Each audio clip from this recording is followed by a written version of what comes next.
in 2025, across the board, you're seeing the tip of the spear in Supercross, maybe ever. Been a tremendous year for the Rockstar Husqvarna racer Malcolm Stewart. Got his first 450 win in his home state of Florida. He's had an additional podium since that win. There's a new race leader. What a pass by Malcolm. It's Malcolm Stewart out in front. For him to elevate the way that he did this year in a crazy stacked class, you will be remembered as an extremely bad dude. We are witnessing history in the 250 East competition. Everyone talks about how the pressure, it gets to them and how it feels and how the build up, the anxiety. That only exists if there's an expectation. Oh, let's go down! Oh my goodness!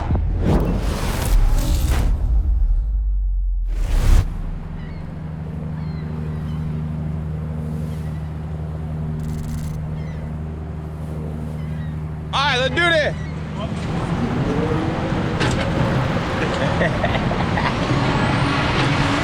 Hey, y'all already know, check me out, you boy. We are here, New York City. Boy, your boy got the Rockstar jacket on. I'm feeling like a rock star. Got the hat, my shoes. Boy, we feeling it. Yeah, won't chase, don't give him my digits. That man took it, I lived it. Hey, get your free Popeyes right here, yeah! Somebody said Mookie. Hey, check me out, boy. I'm in New York City and they still know me. I'm just too much of a rock star. That's what it is. Hey, you got me up, right? Check it out, dude. Well, I'm too smooth with it. Make sure y'all get these Nikes in here now. Malcolm is invaluable because not only is he a terrific competitor on the track, he also has a touch of flair off of it.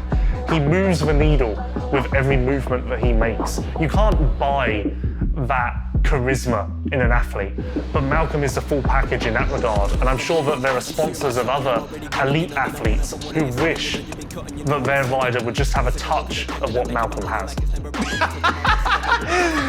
Stressful moments? Does this look like this guy stresses? Come on, like, are you kidding me? The only time I stress if I'm not catching a bass, you know? Hey, you know what they call me? They call me Big Mal, you know what I'm saying? Big Mal, you know what I mean? That's what I'm talking about. Fire, fire.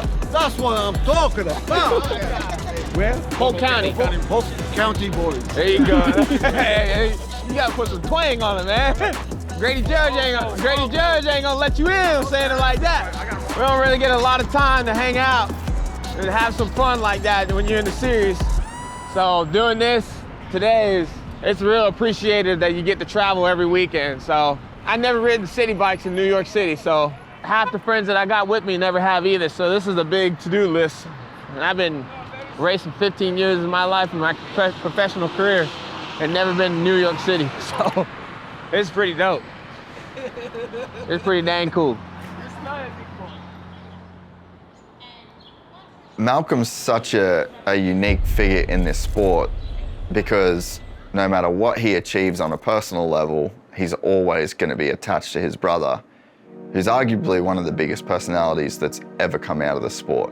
I honestly commend Malcolm the way that he has moved through the sport in the years. He's definitely carved his own name for himself. He's definitely created his own look, his own vibe, and his own fan base. And there's so many ways that that could have held him back in the sport. And I'm sure that he's had to deal with a lot personally, but he's really wore that last name well. And I think that when it's all said and done, people are really gonna remember Malcolm for Malcolm and not just Malcolm Stewart.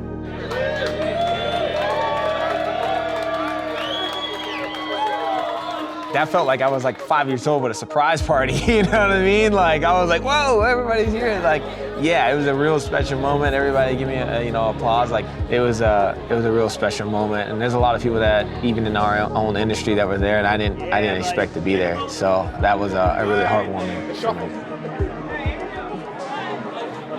Sweet. It's pretty good, huh? I was like, whoa. I know. I know, so we got here, it was pretty empty, but man, it started rolling in. I was like, you're gonna feel the vibe. Having a documentary it's live right now on Hulu and ESPN Plus, and I don't know any rider right now, or maybe even in my past, that has had that opportunity and that platform to say, hey, let's go click on, XY rider and view him and see what his life was. I think that's a great thing, but also to tell the story of how gnarly it is to become a motorcycle racer and what the level it takes and to maintain it. We see that in different sports. We see it in basketball, football, and all the stick and ball sports, but we haven't seen it in professional motorcycle racing, and I'm just thankful that they picked me to tell that story. And I'm just one of them, right? And I can't wait for other people to see what their stories and how their lives are growing up. And I know for a fact there's other riders that have came down that has seen that, come to me in the tunnel and stuff like that. I'm like, dude, I watched your documentary, like that was sick. And I think that's the cool thing about it, is they see themselves in that same realm. So it's just good to see that we're all really connected when it really boils down to it.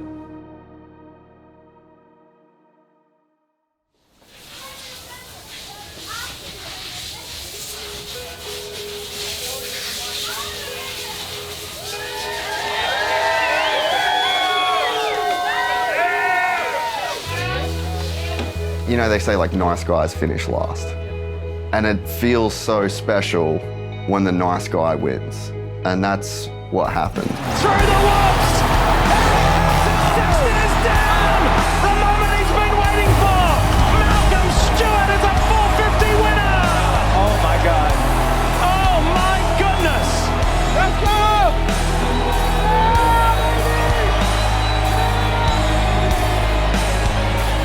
Certain things come with baggage, and that win came with a lifetime's worth of baggage. There was so much wrapped into that win that did legitimately make that one of the most special wins in the history of Supercross. I genuinely believe that. And this is the kind of ride that he needs. Another confidence boost, but Malcolm Stewart, he gets the heat win, his first in San Diego a couple of years ago. There's a new race leader. What a pass by Malcolm. Phenomenal. Well done, Malcolm Stewart. That's 2 heat race wins, 2 weekends in a row for Malcolm Stewart. Here in Birmingham, let's go!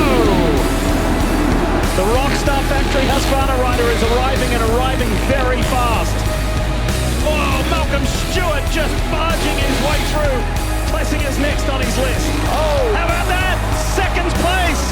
Malcolm is rolling. It seems like every race he's getting better and better. Checkered flag waits again. Malcolm Stewart comes across the line second. But what he has shown us tonight is the mark of the man.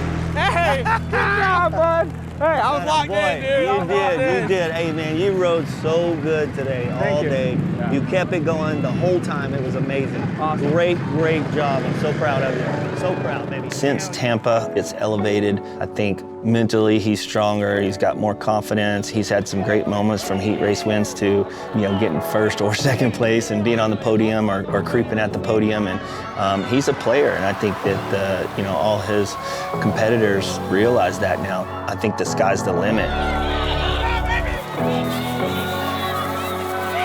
In 2025, across the board, you're seeing the tip of the spear in Supercross, maybe ever. For him to elevate the way that he did this year in a crazy, stacked class, to be a person that won a race in 2025, you will be remembered as an extremely bad dude. Been a tremendous year for the Rockstar Husqvarna racer Malcolm Stewart. Got his first 450 win in his home state of Florida. He's had an additional podium since that win, and he said he's having fun, and fun usually equals fast. At the drop of the gate, it's Malcolm Stewart out in front. He won a heat in Daytona, he won a heat in Indy, and this is his third heat win of the year. Well done, Malcolm Stewart. 100%. There was 100% doubt that I may not ever win, and I actually accepted that. I never lost that mindset of I can win a race or anything like that, get on the podium. It's I just need that little bit to kind of free myself up and just get those, get the weight off my shoulders. 450 main is on! Malcolm Stewart is not done with. Have a look at this. I like the momentum Malcolm has right now. The crowd can feel this building. They know it won't change the top 3 point scenario, but it does change the race position scenario.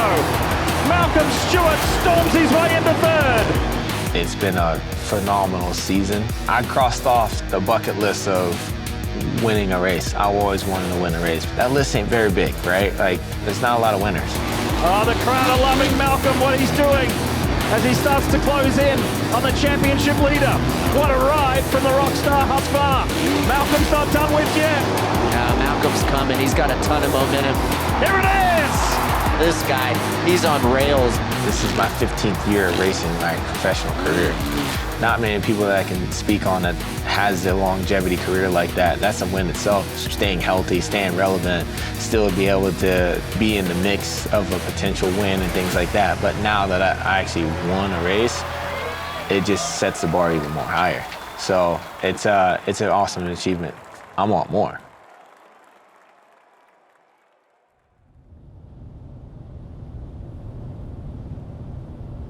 There really wasn't any doubt that we'd get back in it, but I knew it would be tight, and we kind of always knew for some reason it was going to come down to that final round. Hampshire! That's gonna sting from a points perspective. Incredible action! Look at Hampshire! A furious finish in route in Detroit. What a pass! RJ Hampshire wins in Daytona! Damage control for RJ Hampshire basically means go get some of those points back. RJ will get 2nd overall on the night, ahead of the champ Vial. The start is going to be critical. Hampshire gets a good one. And he goes down! And it takes hard. Hammaker down too! Massive pile-up at the first corner. Tom Vial, the points leader, is down and stuck. This could be costly to his points lead. That is the crazy thing, is that with everything going on and with all of the variables, Tom Vial hasn't been able to win a race. Still in contention. Last year's West Coast champ in RJ, who's been riding the entire year with a broken wrist, RJ should probably not even be racing. And he's still found a way. Do you think about the first race in Tampa? Max Anstey comes out and wins, and RJ Hampshire was stuck on a tough block for, what, 2 laps? I mean, he went a couple laps down at one point. Now for him to be 2 points down in this championship, looking to go back to back, it's unreal. It may be over for him, right? But these guys have been all over the place. Not one dominant guy hasn't stood out. These guys are gonna have a brawl out there these last few races. The start is key. And who gets it? It's Hammaker! Oh no. 2nd week in a row, RJ Hampshire goes down on the opening lap. I think to win a championship in this sport, you have to almost have like a dumb level of luck. Red flag. Boy, what an eventful East-West showdown this has been. Full restart, dude. Take advantage of this, all right, Rick? Great start, RJ Hampshire! He got a 2nd chance. He's making the most of it. Hampshire with the whole shot. Talk about redemption, being down in the first start and now being in the front, taking advantage of a situation, and RJ did that. RJ Hampshire aboard. The Rockstar Energy Factory Husqvarna leads. Pass for the lead. Cole Davies has made very quick work of the competition. What they're doing at this point in a Supercross championship, like we're deep. Grit and grind is the only thing that is getting these guys through. And RJ Hampshire is back in the conversation championship-wise. Hey, that was a great dig, way to dig. That's why you are who you are, okay? I seen him right there. I was like, that's it. There's no way I'm letting him No, nope. Yeah, that's why It is tied at the top, but it's not Hammaker and Vial, it's Hammaker and Hampshire. For those top 3 in the 250 class at this point in the season, there has not been a tighter points gap in all of Monster Energy's Supercross history. 250 main, we're back in New Jersey, let's do it. This could have a big impact on how the championship looks leaving here. These first couple laps are going to be so important, especially for Seth Hammaker. In front of RJ Hampshire, with the water being laid down, takes the lead. Whoa, look at that! Hammaker, that was awesome! Thrasher, and then RJ Hampshire in the mix.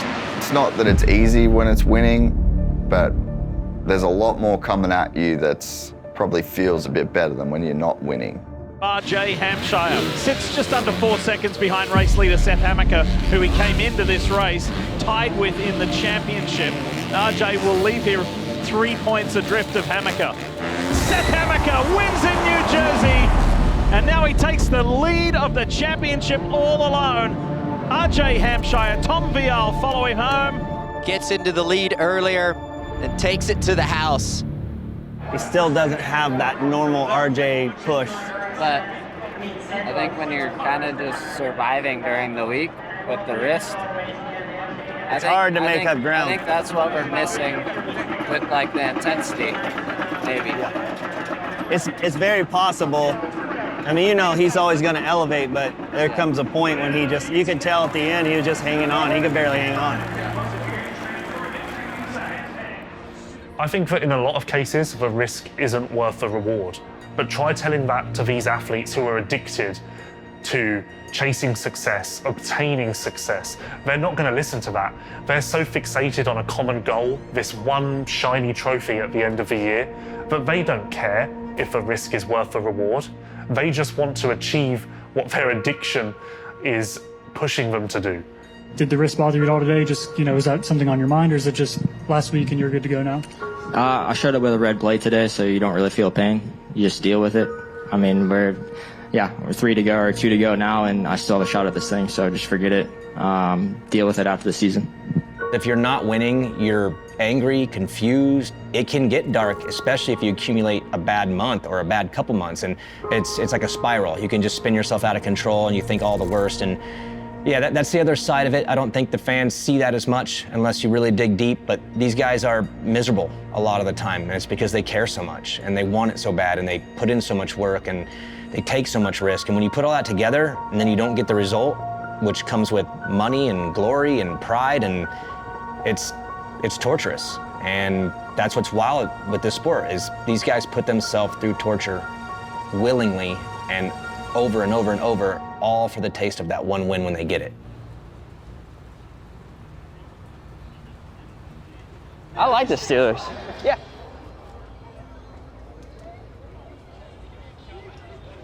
Thank you. Good luck tonight. Thank you. I mean, yeah, it's going to be big. Like, this is probably one of my most important kind of main events throughout the season right now. We're still in this thing, 3 points out. And also, you want to have yourself in a good position to head into Salt Lake. Yeah, my next week's going to be all outdoors, no matter what, you know, how this weekend goes. But still, yeah, main focus right now is Salt Lake, and yeah, try to wrap this championship up. Good luck, RJ. Thanks for your time. Thanks. Appreciate it. I think a lot of riders would be a lot better if they had this unique quality that RJ has, which you cannot teach. It doesn't matter how much time you put in at a practice track or how much time you spend refining your craft. You can't teach what RJ Hampshire has. It's this unique part of his makeup that you're born with, and it's ultimately advantageous when he goes racing on a Saturday, because it means that you know that until that checkered flag waves, he's going to lay it all on the track, no matter what the consequences are.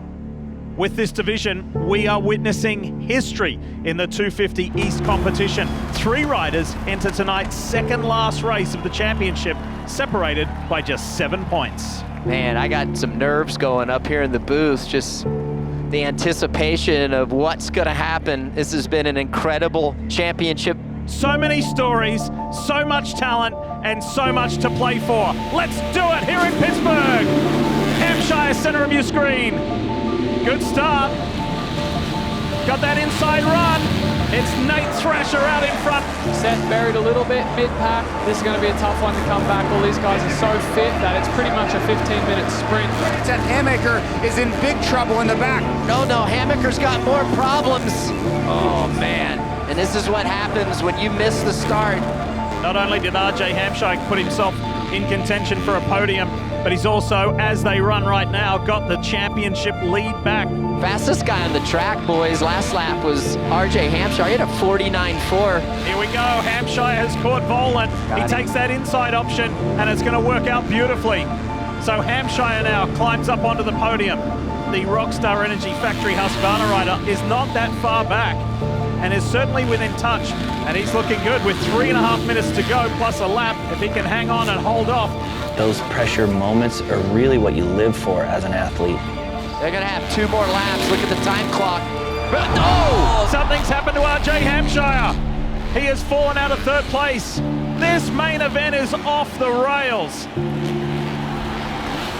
Max Voland will get a career first podium. Wow. And RJ Hampshire finishes 4th. It is game on when we head to Salt Lake City with still a winner-take-all scenario. I don't know how this thing works out. I'll have to keep an eye on the screen. He's 2 points back and you're 1 back. Seth is -2, you're -3 from Tom. Hey, taking it to Salt Lake. RJ, you just saw the points there. You're 3 back. You were well and truly still in this going into Salt Lake. But what could have been out there? Just talk me through the incident that happened there with the lapper. Yeah, it just took me a little bit to get going, and then yeah, there was just a lapper in the line, and I jumped left, and I just hooked a little bit too far left, and man, it's tough. I put myself in a good position tonight and threw it away, but man, I'll praise him in glory, and I'll praise him in defeat. We're still in this thing. I just need to win in Salt Lake. So huge thanks to my whole Rockstar Energy Factory Husqvarna Racing team and all our sponsors. We will see you in Salt Lake. Looking back at Pittsburgh and leaving those 2 points on the track, yeah, it was vital. It really was. I mean, RJ knows it. We all know it. It would have changed the attitude going into, Salt Lake. Racing is a roller coaster, and you have to be able to handle the lows or when the luck swings bad for you, and you can't get too extremely happy with the happiness. Salt Lake City is going to be unbelievable. That race had a little bit of everything and has set us up for a thriller in Salt Lake City. The top 3 separated by 3.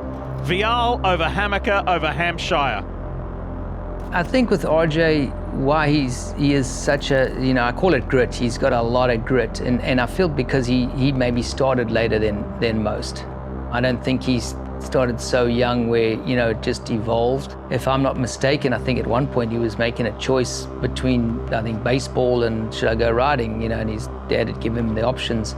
He said, you know what, we'll go riding, and I think it's a accumulation of the way he was brought up, and nothing came really easy. And I think that your grit comes out of that part of it, and the DNA that each guy has in those areas. He's not scared of working, and like I said, I feel that's to do with how he was brought up and what was given to him, and I don't think it came that easy. So he almost has had to work a lot harder than maybe more talented guys.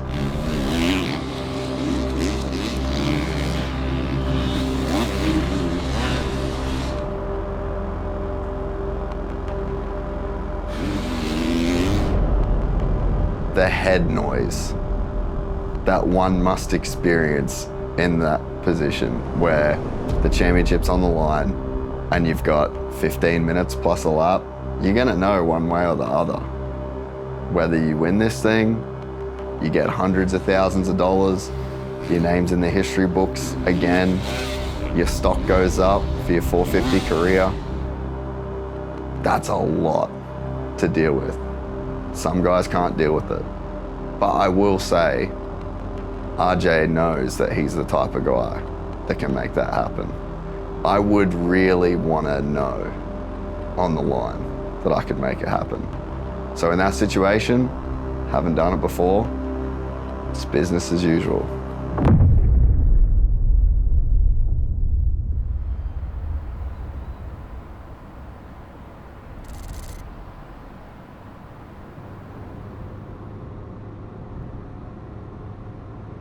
Fresh off a plane from San Diego, just landed on my way to an OHV park to do a little bit of last minute start practice with RJ. We feel this important at elevation to have a good feel for the starts. Getting good starts is crucial all year long. I mean, we put a lot of emphasis on that. And when you come down to a championship where points are this close, I mean, it becomes even more important, more evident that you need to be up front. It's an east-west showdown, so that plays in as well. Obviously, our intent is to go out there, get the whole shot, and never look back. But we're kind of trying to do everything we can to put ourselves in a good position here and ultimately pull this thing off this weekend at Salt Lake City. Keep in mind, I think we want to keep a little bit of room because we're a little lower here, right? Like elevation-wise. I mean, tiny bit. He probably won't feel it, but if we... I think it's be a little more back out of the gate than out here. Yeah. That's why I'm thinking a little bit lower. Yeah, that's true. Or higher. Instead of spin.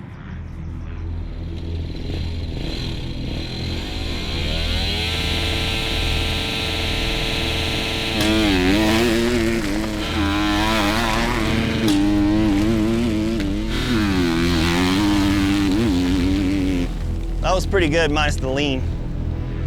That was really good execution, but I think Amos said he thought it spun on the grate a little bit. Yeah, I think it's just too high. Yeah, I almost think we need to try it, yeah. That one wasn't quite as fast as your other fastest one. It's a constant battle, no matter what, from the laps that you spend during the week and the training and everything that you do to that main event, that final main event. And RJ tends to do his best work with his backs against the wall, and coming in either tied or with a small deficit of points is something that he typically thrives on. So the confidence was there, and the belief that we could get the job done was there. Saw some yellow flags. Oh, it's RJ Hampshire! Down from second place. Oh, he's got to get going. He's stuck on the tough block. Yeah, and that's in that rhythm section. We saw a couple guys go down earlier. It's a tricky rhythm section. Oh, no, this is huge. he's caught up with wires in the back of his tire right there.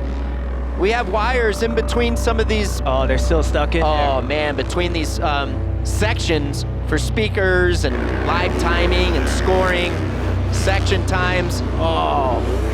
That was pretty bad. Jeez, and look at it, Lee. He's in 10th right now. Chambers is going to get that 9th spot over RJ Hampshire. So they go straight through to the main, to the East-West Showdown. And RJ Hampshire, here he is going to be forced to do an extra race before the main.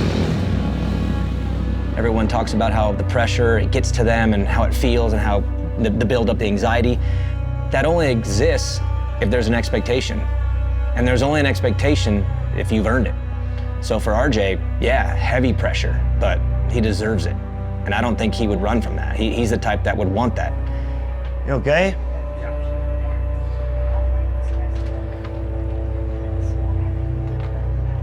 Body's good? It ain't over. It's gonna be that much sweeter when we come from LCQ. Get this done. The variables in this sport are just almost infinite. Bad things are gonna happen, but it's how you react to those bad things. You get up off that tough block in Tampa and you get as many points as you can. You go down in the first turn at Foxborough, you get back up on the bike and you get as many points as you can and give yourself a shot. And this is the last chance qualifier in the 250 East-West Showdown, and it features last year's 250 West Division champion RJ Hampshire. A clean start is needed here for Hampshire. Good start from RJ. Straight to the front, hang on, and he does. That's a championship start right there, RJ.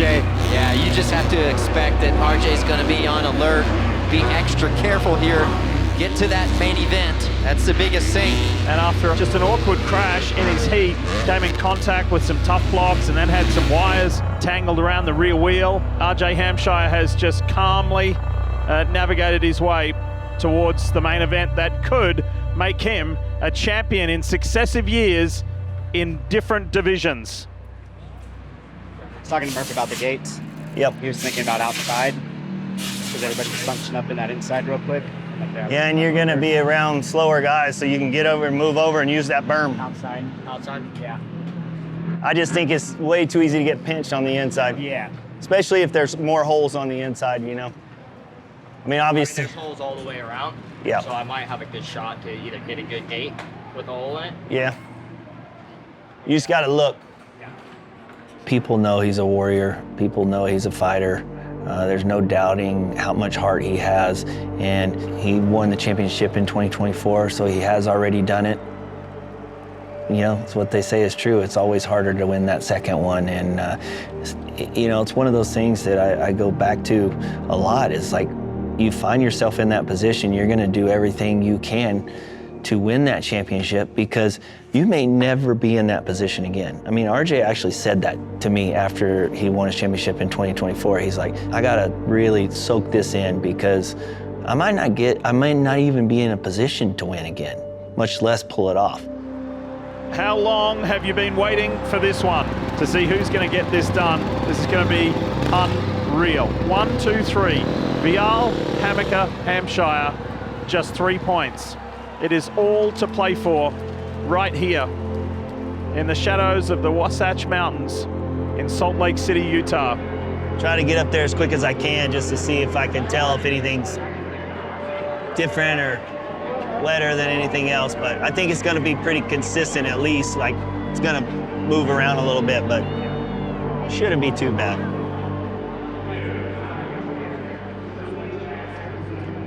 You know how to do it. You just do your thing. Got full faith. RJ Hampshire, honestly, it's never come easy for you. Your entire racing career has been an uphill struggle, so maybe that's the way it's supposed to be. Maybe you have to go to the LCQ here tonight.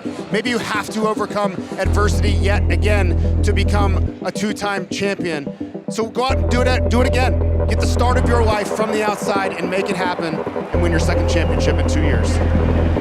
You got this, Rick. Believe in yourself, all right? Just believe. Fight every f***ing lap. They all know what's on the line. They all know what's at stake. Are you ready? It's time to bring the action. Beaumont makes a great start on the inside. So too does Deegan. Deegan leads them off with the whole shot. Vial is second. Hammaker's in the mix. Where is RJ Hampshire? There just can't be that magic in the air that there was at Daytona every single weekend. But regardless, in a year where so many things have gone wrong, he still found a way to legitimately be a chance to go back-to-back in the 250 class. That puts you in very rare air in the sport of Supercross. RJ's made a lot of positions. He was way back off that gate. He was ninth. Now he's on the move. Got up into the sixth spot, only a couple seconds behind him. On the inside, Hammaker puts it to Vial. Oh boy. And look at this. After having to go through the last chance qualifier, RJ Hampshire is not giving up. No, he's not. He can still win this title. Going to be interesting to see if RJ will be able to get by Tom quick and not get held up. Just going to be tough to get up to Hammaker if he builds out too much of a lead. Yeah, RJ's might make a little awkward for the practice because these guys ride together during the week. There it again. Vial made a mistake. Here comes Hampshire with a massive lead past the Frenchman. 6 minutes plus a lap. Is that enough for Hampshire to catch Hammaker and get by him? I think people don't realize how tough it is for it to all come together.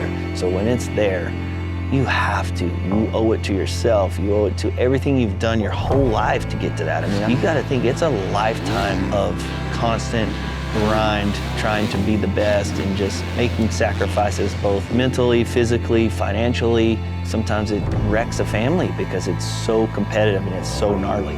So those moments is what you've done all that for. So in that moment, it's very easy to get, carried away, but you have to put it all out there. I don't know anyone who would just go like, well, at least I'm here, I'll settle. Like, if you're that type of guy, you probably ain't gonna have that moment anyway. There's nothing to lose. Here, you just got to go absolute full send. Obviously, you want to stay safe, but all the guys are in front of him, so he has nothing to protect at this point. And RJ was faster by a 10th. It is far from over. Hampshire's not done with yet. Oh, a little payback there. Hammaker Hammaker comes back and says to Juju, I can do the same to you as well. There you are, and this pass will do a lot, but he's going to need a little bit more help than that. He will. If RJ gets by Hammaker, that does not guarantee Hampshire the title. What a move! Oh, they both go down! Oh my goodness! Where is Vial? There he goes. There's Vial to get the free pass straight through. Are you kidding me? And the championship pendulum swings massively back to Tom Vial. Hammaker has heartbreak. Hampshire threw everything he could at it, but it's Tom Vial's night. Oh, man. What a finale. We have said time and again that the 250 East Division is the gift that keeps on giving. Well, it gave once again. Vial defends his title over Seth Hammaker and RJ Hampshire. That was a wild main event. It's like to the victor goes the spoils, right? There's 3 dudes that get to spray champagne, there's 3 dudes that get to sit in the press conference, and there's 17 other dudes that just go home scratching their head. That ride back through the tunnel to the semi, I mean, it's a lonely place to be. You know, you get one chance at life, and do you want to live your life to the fullest? Do you want to be the kind of guy that wanted to see how far the rabbit hole goes? Or do you want to say that so few guys make a living out of this that it could never be me? I mean, I honestly think it's a personal decision. Shouldn't feel bad at all about it. No, even if you got him and they stayed like that. Hell of an effort, man. Like, you're ripping, dude. Hell of an effort. Hold your head up high. You hear me? Yeah. I mean, I just wish I was further up. But I wouldn't have needed 2 spots. No, yeah. I know. From where we started to now, though, came down to that. Yep. So, can't be mad about that. You almost got it. You almost made it happen. Yeah. All right, I got to go back. Hold your head high. It was a tough one to lose. I think that the day turned into a bit of a battle after he had the crash in the heat race. He was riding really well all day, and I think he was in a good spot with the motorcycle as well as mentally. He was handling the pressure, but to have it just slip through your fingers, it's a tough pill to swallow. Because, you know, this sport's crazy, life is crazy. You never know when you're gonna get another chance at that. I know there's been a lot of negativity around RJ and what he ultimately ended up doing, trying to make the pass on Seth. I mean, of course he didn't want to crash, you know, but in the moment when you've found yourself at a deficit and you've chipped away and you know the race is getting closer and closer to the end and you see an opportunity, and that's the way RJ is. When it's time to attack, even for a race win, but then you stack a championship on top of that, he got a little overzealous. He came in too hot and ultimately cleaned them both out. Not what you want to see happen. Seth had an amazing year. He's a great rider, great person, and so is RJ. Everybody just works so hard. So in those moments, sometimes you get carried away, and ultimately that's what happened. And yeah, I mean, that is part of racing, and that's part of going after a championship. An RJ fan probably sees a lot of themselves in him. He's a guy that sometimes does things the hard way, and he's a guy that always comes back from adversity in a way that I wish I could. You know, I see in RJ the best version of me or how I would want to react when I get dealt the cards that I get dealt. He's so relatable in the way that he can deal with adversity. Maybe I don't deal with adversity like that in my own life, but I can look to that guy as inspiration. So as an RJ fan, it's relatable. You're gonna get the highs, you're gonna get the lows, and then you're gonna be able to watch a dude handle those lows in the way that you wish you could yourself. Moving over to the 450, you know, it is really kind of a clean slate for RJ. He's going to do some learning and some growing, and it's exciting. It's a great place to be, and I think that he's a true competitor, and he will figure out how to get himself into that podium range and then ultimately, you know, scrap for championships. That's the goal. That's the idea. It doesn't matter how long it took you to get there. We all grow and mature at different rates, and you're ready when you're ready. And some people it's earlier, some people it's later. But we're here now, and we're going to do our best to take advantage.